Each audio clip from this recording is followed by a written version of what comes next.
जय हिंद दोस्तों, blender animation की नई क्लास में आपका एक बार फिर से स्वागत है। मैं हूं नीलेश और आज हम लोग समझने वाले हैं कि किस प्रकार से कांस्टेंट का यूज करके हम लोग रिगिंग कर सकते हैं। तो चलिए क्लास को शुरू करते हैं। ये वाला जो आइकन है ये है कांस्टेंट के लिए। इस पे मैं लेफ्ट क्लिक करूंगा और यहाँ पे जाके हम लोग जब लेफ्ट क्लिक करेंगे तो बहुत सारे कांस्टेंट देखने को मिल जाएंगे। कुछ इंपॉर्टेंट कांस्टेंट हैं जिनको आज हम लोग सीखेंगे और बचे हुए कुछ इंपॉर्टेंट कांस्टेंट हम लोग अगली क्लास में सीखने वाले हैं। आज हम लोग यहाँ से शुरू करेंगे सीखना, जो कि है कॉपी लोकेशन वाला कांस्टेंट। अभी आप देखिए कि हमने इस क्यूब को सेलेक्ट कर रखा है। यहाँ पे जाएंगे और अब हम लोग इस क्यूब में लगा देते हैं ये कॉपी लोकेशन वाला कांस्टेंट। अब यहाँ पे आप देख सकते हैं टारगेट के लिए ऑप्शन है। मैं इस पिकर की सहायता से उस ऑब्जेक्ट को सेलेक्ट कर लेता हूं जिसके लोकेशन के हिसाब से हम लोग इस क्यूब को कंट्रोल करना चाहते हैं। जैसे अभी फिलहाल मैं कैमरे को सेलेक्ट कर लेता हूं। तो आप देख सकते हैं कि जैसे ही हमने कैमरे को सेलेक्ट किया है तो ये वाला क्यूब यहाँ से चल करके यहाँ पे आ गया है। अब हम लोग अगर इस कैमरे को सेलेक्ट करते हैं और जी प्रेस करके यहाँ वहाँ मूव करते हैं तो कैमरे के साथ साथ ये वाला क्यूब भी मूव हो रहा है। थोड़ा सा हम लोग यहाँ पे अब आराम से समझते हैं कि हुआ क्या है। सबसे पहले मैं इस क्यूब को सेलेक्ट कर लेता हूँ और यहाँ से ये जो हमने टारगेट कैमरे को सेलेक्ट कर रखा है इसे मैं कट कर देता हूँ। अब देखिए हमने इस क्यूब में लगाया है कॉपी लोकेशन वाला कांस्टेंट और जब इस स्पीकर की सहायता से हम लोग इस कैमरे को सेलेक्ट करते हैं तो हम ब्लेंडर को बता देते हैं कि इस क्यूब की लोकेशन इस कैमरे के हिसाब से बदले। जहां जहां हमारा कैमरा जाए वहां वहां ये क्यूब भी जाना चाहिए। और क्यूब ना जाने की बजाय आप ऐसा समझें कि क्यूब का ओरिजिन वहीं वहीं पे जाए। थोड़ा सा हम लोग इसे आराम से समझते हैं। अभी आप देखिए कि हमने क्यूब को सेलेक्ट कर रखा है। इस फिगर की सहायता से मैं इस कैमरे को सेलेक्ट कर लेता हूं। ऑल्ट जेड प्रेस करके हम लोग एक्सरे मोड में चले जाते हैं। आप देखिए कि जब हम लोग पिकर की सहायता से इस कैमरे को सेलेक्ट करेंगे तो इस क्यूब का जो ओरिजिन है वो कैमरे के ओरिजिन के पास आ जाता है। अब अगर मैं कैमरे को सेलेक्ट करके जी प्रेस करके यहाँ वहाँ मूव करता हूँ तो इस क्यूब का ओरिजिन भी कैमरे के साथ मूव हो रहा है। इसी वजह से हमारा क्यूब भी यहाँ वहाँ चला जा रहा है। अब जब हम लोग कांस्टेंट वगैरह यूज करते हैं तो कई बार प्रॉब्लम्स आती है और प्रॉब्लम किस वजह से जाती है उसका सॉल्यूशन क्या है चलिए वो देख लेते हैं। ऑल्ट जेड प्रेस करके मैं एक्सरे मोड से बाहर आ जाता हूं और इस क्यूब को सेलेक्ट करके मैं यहां से इस टारगेट को हटा देता हूं। अभी आप देखिए कि इस क्यूब का ओरिजिन सेंटर पे है। अगर हम लोग टैब दबा के चले जाते हैं इस क्यूब के एडिट मोड में और जी प्रेस करके मैं इस क्यूब को मूव कर देता हूं इधर साइड। अभी आपको ऑलरेडी पता है कि हम लोग एडिट मोड में हैं और जब एडिट मोड में किसी भी ऑब्जेक्ट को मूव करते हैं तो उसका ओरिजिन वहीं पे रह जाता है। सिर्फ और सिर्फ ऑब्जेक्ट मूव होता है। टैब दबा के मैं वापस आ जाता हूं ऑब्जेक्ट मोड में। अब आप देखिए इस क्यूब का जो ओरिजिन है वो यहाँ पे है।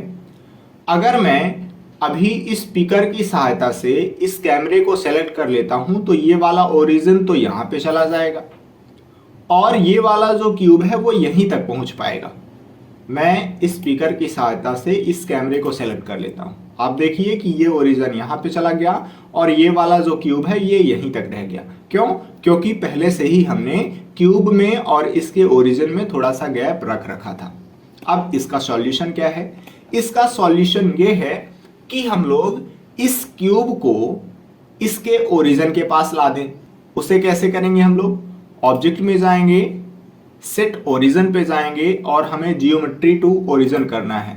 तो ये जो ऑब्जेक्ट है वो अपने ओरिजिन के पास आ जाएगा।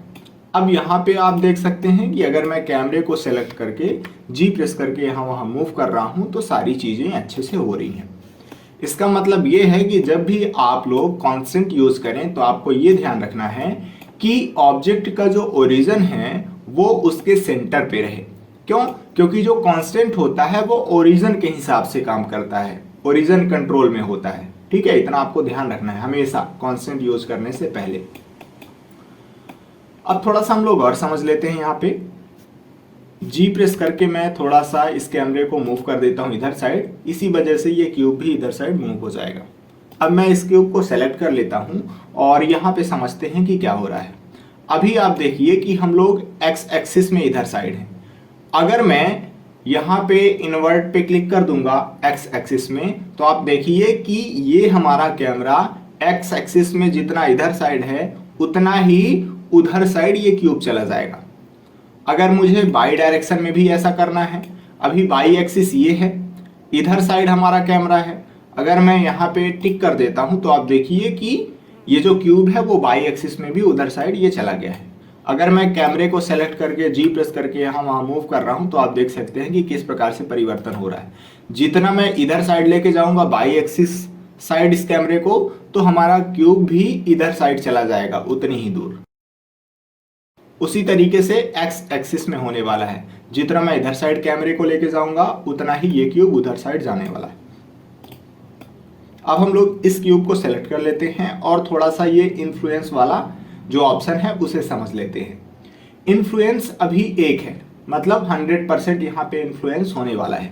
जब मैं कैमरे को सेलेक्ट करके जी प्रेस करके यहाँ वहाँ मूव करूंगा तो हमारा ये क्यूब भी मूव होने वाला है। लेकिन अगर मैं इन्फ्लुएंस को 0 कर देता हूं, अभी हमने क्यूब को सेलेक्ट किया और इन्फ्लुएंस को कर दिया 0। अब देखिए कि हमने इन्फ्लुएंस को 0 कर दिया है, इसका मतलब हमने ब्लेंडर को ये बता दिया है कि ये वाला जो कांस्टेंट लगा हुआ है उसका इफेक्ट बिल्कुल भी ना हो। तो अगर मैं अब इस कैमरे को सेलेक्ट करता हूं और जी प्रेस करके यहाँ वहां मूव कर रहा हूं तो आप देखिए कि कोई भी इफेक्ट यहाँ पे देखने को नहीं मिल रहा है। अगर हम लोग इस क्यूब को सिलेक्ट करेंगे और इन्फ्लुएंस को बढ़ा करके कर देते हैं इतना, तो अब थोड़ा सा यहाँ पे इफेक्ट होने वाला है। आप जितनी ज़्यादा यहाँ पे वैल्यू बढ़ाएंगे उतना ही ज़्यादा इस कांस्टेंट का इफेक्ट पड़ने वाला है। तो जहाँ जहाँ पे आपको इन्फ्लुएंस का ऑप्शन देखने को मिलेगा उसका काम इसी तरीके से रहने वाला है। अगर आप इन्फ्लुएंस को 1 कर देते हैं तो यहाँ पे इस कांस्टेंट का 100% इफेक्ट पड़ेगा, और अगर आप इस वैल्यू को कम करते जाएंगे तो इस कांस्टेंट का जो इफेक्ट है वो कम होता जाएगा। तो इस तरीके से हम लोग कॉपी लोकेशन वाले कांस्टेंट को समझ सकते हैं। अभी मैं यहाँ से इस कॉपी लोकेशन वाले कांस्टेंट को डिलीट कर देता हूँ और अब हम लोग अगले कांस्टेंट को समझ लेते हैं जो कि है कॉपी रोटेशन वाला कांस्टेंट। तो मैं यहाँ से इस कॉपी रोटेशन वाले कांस्टेंट को लगा देता हूँ। इस टारगेट की सहायता से फिर से मैं इस कैमरे को सेलेक्ट कर लेता हूँ।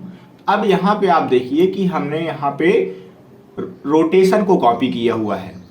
अगर मैं इस कैमरे को सेलेक्ट करके जी प्रेस करके यहाँ वहाँ मूव करूँगा तो ये क्यूब यहाँ वहाँ मूव नहीं होगा। क्यों? क्योंकि हमने यहाँ पे लोकेशन को कॉपी नहीं किया हुआ है बल्कि रोटेशन को कॉपी किया हुआ है। अगर मैं कैमरे को सेलेक्ट करके आर प्रेस करके रोटेट करूँगा तो ये क्यूब भी हमारा उसी तरीके से रोटेट होने वाला है। फिर से मैं क्यूब को सेलेक्ट कर लेता हूँ और ये वाले जो ऑप्शन हैं ये भी उसी तरीके से हैं इन्वर्ट के लिए। जब हम लोग एक्स एक्सिस में एक साइड इस कैमरे को घुमाएंगे तो ये जो क्यूब है वो दूसरे साइड एक्स एक्सिस में घूमेगा। इनका आप यूज़ करें तो आपको ज़्यादा बेहतर समझ में आएगा। इन्फ्लुएंस उसी तरीके से है जैसे अभी हमने आपको सिखाया हुआ था। अभी इन्फ्लुएंस 1 है, इसका मतलब ये हुआ कि अगर आप कैमरे को सेलेक्ट करके इसे रोटेट करेंगे तो ये क्यूब भी रोटेट होगा, और अगर हम लोग इन्फ्लुएंस को 0 कर देते हैं तो फिर आप देखिए कि कैमरे को आप कितना भी रोटेट करें ये क्यूब रोटेट नहीं होने वाला है क्योंकि हमने इन्फ्लुएंस को 0 कर दिया है। इस क्यूब को सेलेक्ट कर लेते हैं और यहाँ से मैं इस कांस्टेंट को कर देता हूँ डिलीट। फिर से यहाँ पे जाएंगे और इस बार हम लोग कॉपी स्केल वाला कांस्टेंट देख लेते हैं कि किस प्रकार से है। इस स्पीकर की सहायता से मैं इस कैमरे को सेलेक्ट कर लेता हूँ। तो हम लोग पहले यहाँ पे क्लिक करेंगे और मैं कैमरे को सेलेक्ट कर लेता हूँ। अब हमने यहाँ पे स्केल को कॉपी किया हुआ है। इसका मतलब ये हुआ कि जब हम लोग इस कैमरे को स्केल करेंगे तो ये वाला जो क्यूब है वो भी स्केल होने वाला है। जितना ज़्यादा आप कैमरे को स्केल करेंगे उतना ज़्यादा ये क्यूब भी स्केल होने वाला है। और अगर मैं इस कैमरे को रोटेट करता हूँ या फिर इस कैमरे को मूव करता हूँ तो कोई भी इफेक्ट नहीं होगा क्योंकि आपको ऑलरेडी पता है कि अभी हमने स्केल को कॉपी किया हुआ है।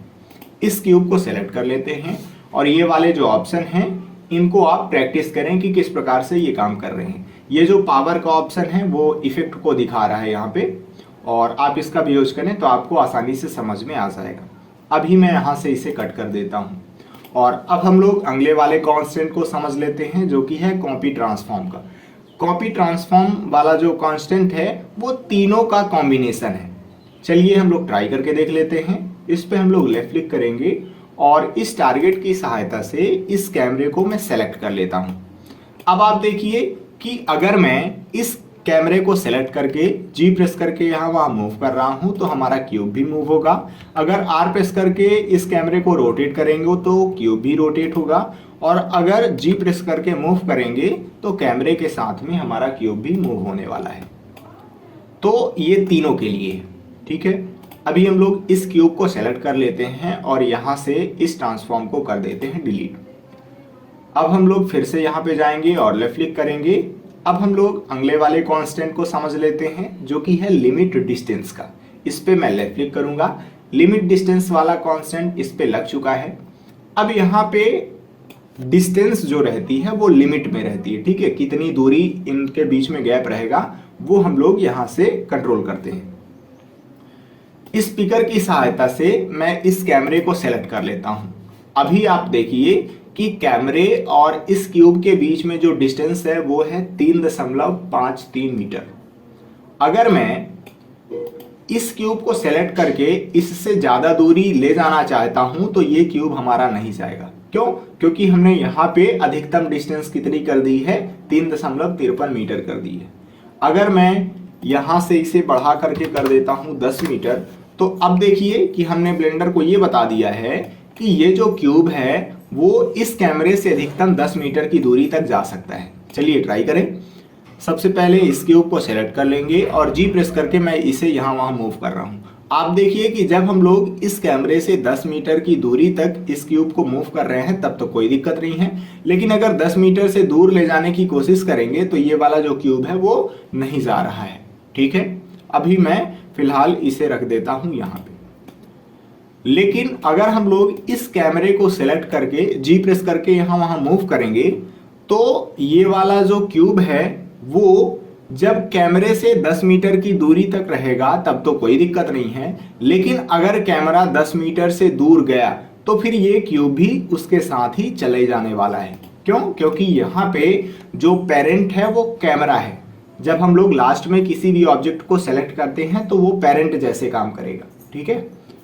मैं क्यूब को सेलेक्ट कर लेता हूं। अभी देखिए कि हमने लास्ट में इस कैमरे को सेलेक्ट किया था, इसी वजह से ये पेरेंट है। और जब हम लोग इस कैमरे को मूव करते हैं तो 10 मीटर की दूरी तक तो कोई प्रॉब्लम ही नहीं है, लेकिन जब हम लोग इस कैमरे को 10 मीटर से दूर लेके जाएंगे तो इसका ये चाइल्ड कहलाया क्यूब, इसी वजह से चाइल्ड भी इस कैमरे के साथ में चला जाता है। लेकिन अगर मैं कैमरे की बजाय इस क्यूब को सेलेक्ट करता हूं और जी प्रेस करके यहाँ वहां मूव करता हूं तो 10 मीटर से दूर ये नहीं जा सकता। क्यों? क्योंकि ये चाइल्ड जैसे काम कर रहा है। अभी फिलहाल हम लोग इसे कर देते हैं यहाँ से डिलीट, और ये जो ऑप्शन है ये आप बारी बारी से ट्राई करें। मैं इसे कट कर देता हूँ यहाँ से। और अब हम लोग अगले वाले ऑप्शन को समझ लेते हैं जो कि है लिमिट लोकेशन का। अब यहाँ पे लोकेशन लिमिट रहने वाली है। ये वाला जो क्यूब है वो यहाँ पे चला गया है, तो सबसे पहले तो मैं इस क्यूब को यहाँ पे ला लेता हूँ। शिफ्ट यस प्रेस करूंगा मैं और हमें सिलेक्शन टू कर्सर पे क्लिक करना है, तो ये वाला जो क्यूब है ये 3D कर्सर के पास आ जाएगा। अब हम लोग यहाँ पे समझते हैं कि क्या ये है। देखिए 1 प्रेस करके मैं फ्रंट व्यू पे आ जाता हूँ और हम लोग इस क्यूब को एक्स एक्सिस में कितना ले जाना चाहते हैं वो हम लोग यहाँ से लिमिट कर सकते हैं। जैसे मान लीजिए कि मैं मिनिमम x की वैल्यू को कर देता हूं -2 प्रेस करके आपको एंटर प्रेस करना है। इसका मतलब ये हुआ कि अब हम लोग इस क्यूब को निगेटिव x डायरेक्शन में सिर्फ और सिर्फ -2 मीटर तक ले जा सकते हैं। मैं G(x) प्रेस कर रहा हूं। आप देखिए कि ये पॉजिटिव x डायरेक्शन है और इसमें हम लोग काफी दूर तक जा सकते हैं। लेकिन अगर मैं निगेटिव डायरेक्शन में लेके जाऊंगा तो मैं इस क्यूब को अब यहाँ से ज़्यादा दूर तक नहीं ले जा पा रहा हूँ। क्यों? क्योंकि हमने यहाँ पे मिनिमम x की वैल्यू को फिक्स कर दिया है कि -2 मीटर से आगे नहीं जाना चाहिए। अब उसी तरीके से अगर मैं मैक्सिमम साइड भी फिक्स करना चाहता हूँ कि मैक्सिमम ये वाला क्यूब कितना दूर जाना चाहिए, तो हमने चलिए मैक्सिमम को भी टर्न ऑन कर दिया और मैं यहाँ से कर देता हूँ इसे 5 मीटर। इसका मतलब ये हुआ कि अब ये वाला जो क्यूब है वो पॉजिटिव एक्स डायरेक्शन में अधिकतम 5 मीटर की दूर तक जाएगा और मिनिमम जाएगा वो -2 मीटर की दूरी तक। ठीक है, तो कुछ इस तरीके से ये काम करता है। हम लोग यहाँ से इस पे बदलाव भी कर सकते हैं, हमें जितना भी चाहिए। जैसे अगर मैं निगेटिव डायरेक्शन में भी -5 मीटर तक लेके जाना चाहता हूँ तो आपको यहाँ पे -5 प्रेस करना है, तो ये क्यूब उधर साइड चला जाएगा। जी एक्स प्रेस करके हम लोग इसे यहाँ वहाँ मूव कर सकते हैं। आप देख सकते हैं कि -5 ये निगेटिव साइड जा रहा है और +5 ये पॉजिटिव साइड जा रहा है। इससे ज़्यादा दूर ये नहीं जा पा रहा है क्योंकि हमने यहाँ पे लिमिट लगा दी है।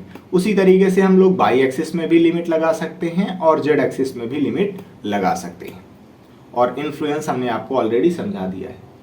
अभी मैं यहाँ से इसे कट कर देता हूँ और फिर से हमें इस क्यूब को यहाँ पे लाना है, तो shift yes press, selection to cursor पे आपको क्लिक करना है, तो ये वाला जो सिलेक्शन है वो कर्सर के पास आ जाएगा। यहाँ पे जाएंगे और लेफ्ट क्लिक करेंगे। अब हम लोग लिमिट रोटेशन वाले कांस्टेंट को समझ लेते हैं। ये भी ठीक उसी प्रकार से है। जब हमें रोटेशन को लिमिट करना हो तो फिर हम लोग इस लिमिट रोटेशन वाले कांस्टेंट का यूज करने वाले हैं। जैसे मैं ये चाहता हूं कि ये वाला जो हमारा क्यूब है वो एक्स एक्सिस में कितने डिग्री से कितने डिग्री तक रोटेट करे, तो फिर हम लोग यहाँ से कंट्रोल कर सकते हैं। अभी मैं एक्स वाला जो ऑप्शन है उसे टर्न ऑन कर लेता हूँ। मिनिमम को मैं 0 रहने देता हूँ और मैक्सिमम को मैं कर देता हूँ 180 डिग्री। इसका मतलब ये हुआ कि ये वाला जो क्यूब है मिनिमम 0 डिग्री से मैक्सिमम 180 डिग्री तक रोटेट करने वाला है।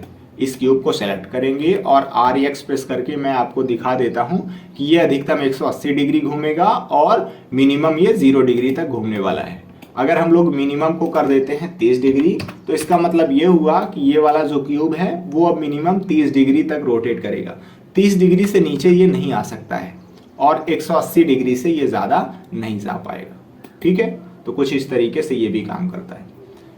जैसे हमने अभी एक्स एक्सिस में आपको समझाया है, उसी तरीके से बाई एक्सिस और जेड एक्सिस में भी ये काम करता है।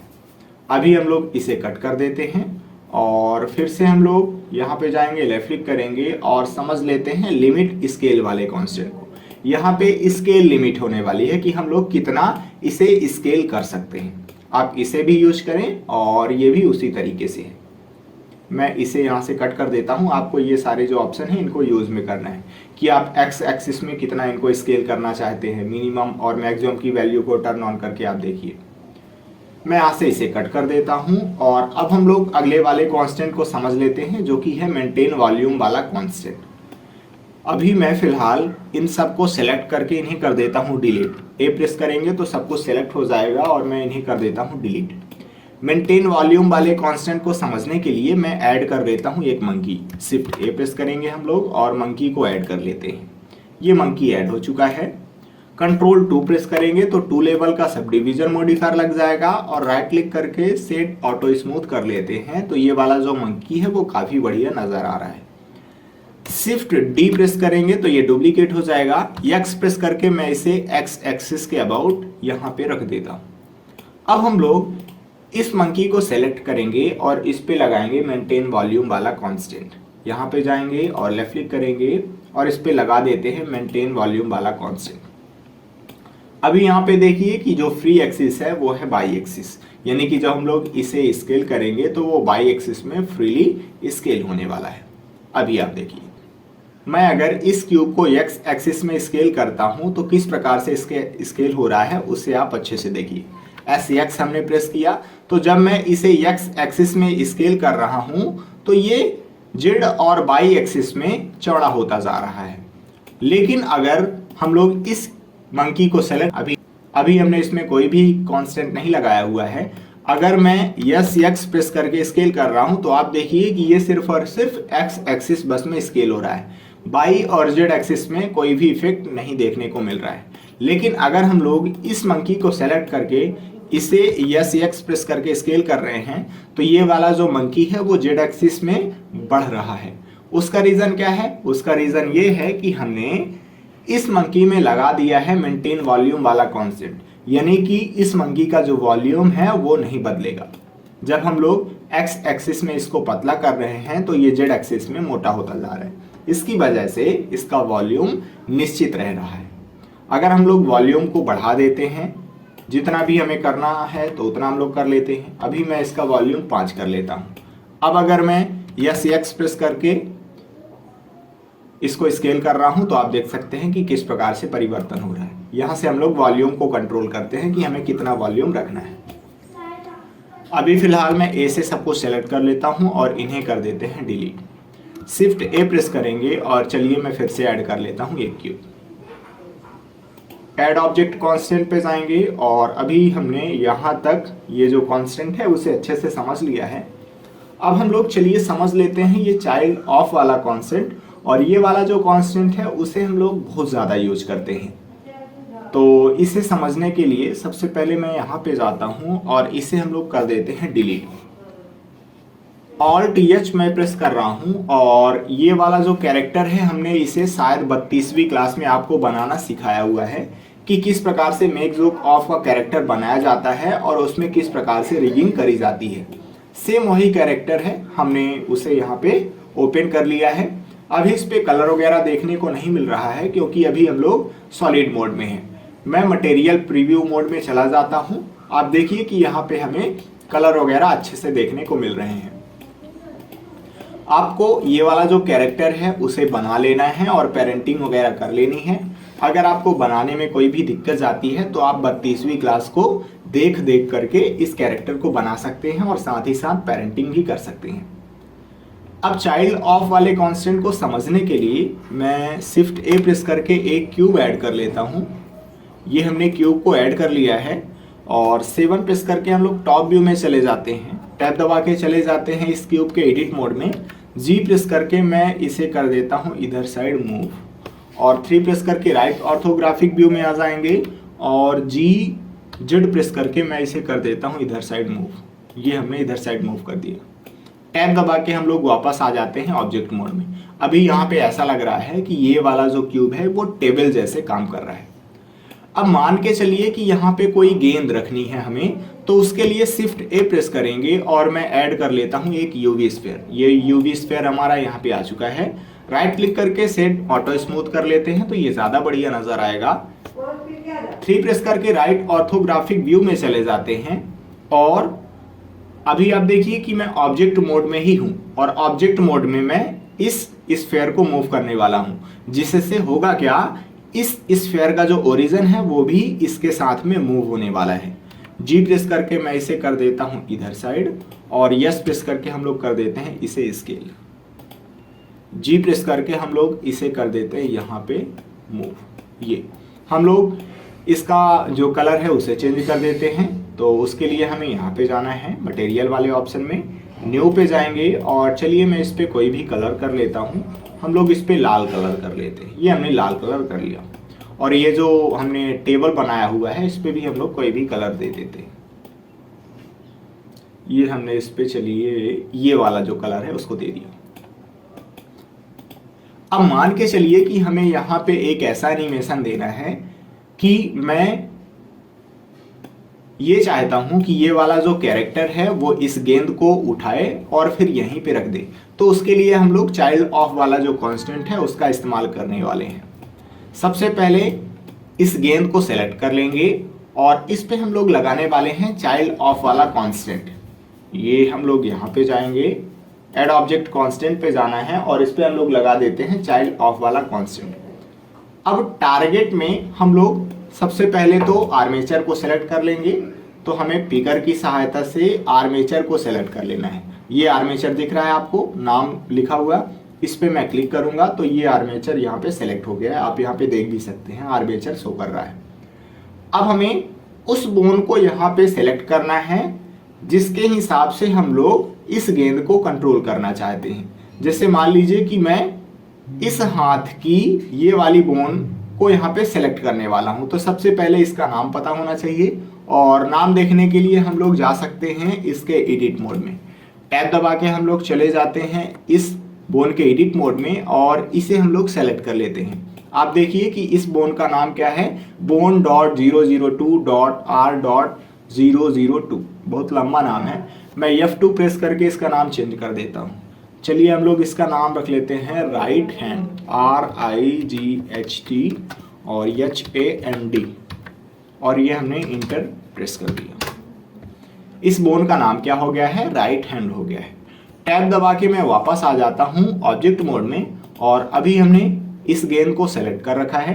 आपको ध्यान रखना है कि जब मैं कांस्टेंट यूज कर रहा हूँ तो इस गेंद का जो ओरिजिन है वो इसके सेंटर पे है, क्योंकि जब हम लोग कांस्टेंट वगैरह यूज करेंगे तो सेंटर इसका इफेक्ट होने वाला है, ना कि ये गेंद इफेक्ट होगी।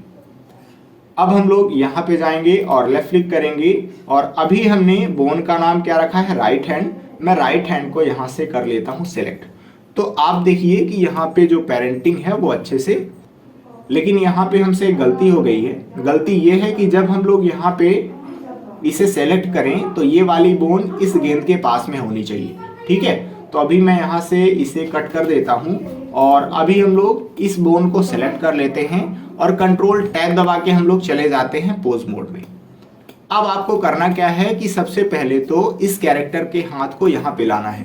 तो 3 प्रेस करके हम लोग राइट ऑर्थोग्राफिक व्यू में चले जाते हैं और उससे तो कोई फायदा नहीं है।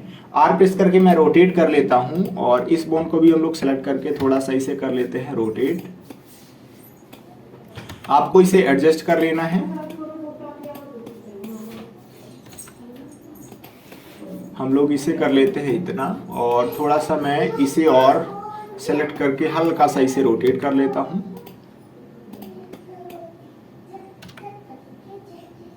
चलिए हमने इसे कर लिया है इतना। हमारा जो कैरेक्टर है उसका हाथ ही इतना छोटा है कि ये यहां तक पहुंच ही नहीं पा रहा है। खैर अभी हमने कर लिया, चलिए इसे इतना। अब हम लोग इस गेंद को सेलेक्ट करेंगे और इस गेंद को अभी तो हम लोग पोज मोड में है इसीलिए सेलेक्ट नहीं कर पाएंगे। तो कंट्रोल टैब दबा के आपको आ जाना है ऑब्जेक्ट मोड में और इस गेंद को सेलेक्ट कर लेना है। अब हम लोग यहाँ पे सेलेक्ट करने वाले हैं उस राइट हैंड वाली बोन को। ये हमने इस राइट हैंड वाली बोन को सेलेक्ट कर लिया है। आप देखिए कि ये वाली जो गेंद है वो इधर साइड चली गई है और कई बार होता क्या है कि ये गेंद ही गायब हो जाती है। तो उसके लिए आपको सेट इनवर्स पे क्लिक करना है, तो ये वाली गेंद अपनी ओरिजिनल पोजीशन पे ही आ जाएगी। अब अगर हम लोग इस बोन को सेलेक्ट करके मूव करेंगे तो ये वाली जो गेंद है वो भी इस बोन के साथ में मूव होने वाली है। अब अगर मैं बोन को मूव करना चाहता हूं तो उसके लिए हमें कहाँ जाना पड़ेगा? पोज मोड में। तो सबसे पहले इस बोन को सेलेक्ट कर लेते हैं और कंट्रोल टैब दबा के चले जाते हैं पोज मोड में। अब हम लोग R प्रेस करके अगर रोटेट कर रहे हैं तो आप देखिए कि ये वाली जो गेंद है वो भी इस कैरेक्टर के साथ ही मूव हो रही है। अब मान के चलिए कि हमें यहाँ पे एनिमेशन ही दिखाना है कि ये वाला जो कैरेक्टर है वो इस टेबल से इस गेंद को उठाए और फिर यहीं पे रख दे। तो चलिए उसे कैसे करेंगे थोड़ा सा देख लेते हैं। आज हमने यहाँ पे स्क्रीन कास्ट की को ऑन नहीं किया है, तो अभी मैं फिलहाल कर देता हूँ थोड़ा सा। और ये पूरी क्लास तो रिकॉर्ड हो चुकी है हालांकि, खैर छोड़िए। अब यहाँ पे आपको स्क्रीन कास्ट की जो है देखने को मिल जाएगी। मैं टाइमलाइन को थोड़ा सा ड्रैग करके बड़ा कर लेता हूँ। अब हम लोग ये चाह रहे हैं कि यहाँ पे शुरुआत में इस कैरेक्टर का जो हाथ है वो इसी तरीके से रहे। तो हम लोग इस बोन को सेलेक्ट कर लेंगे और I प्रेस करके लोकेशन और रोटेशन पे की फ्रेम लगा देंगे। और ये वाली जो बोन है इसे भी सेलेक्ट करके I प्रेस करना है और लोकेशन और रोटेशन पे लगा देना है की फ्रेम। अब हम लोग आगे वाले फ्रेम पे आ जाते हैं। अभी मैं 20वें फ्रेम पे आ गया हूं। अब हम लोग इस बोन को रोटेट कर लेते हैं अपने हिसाब से। ये हमने कर लिया इसे इतना। अब यहाँ पे लगा देना है फिर से की फ्रेम।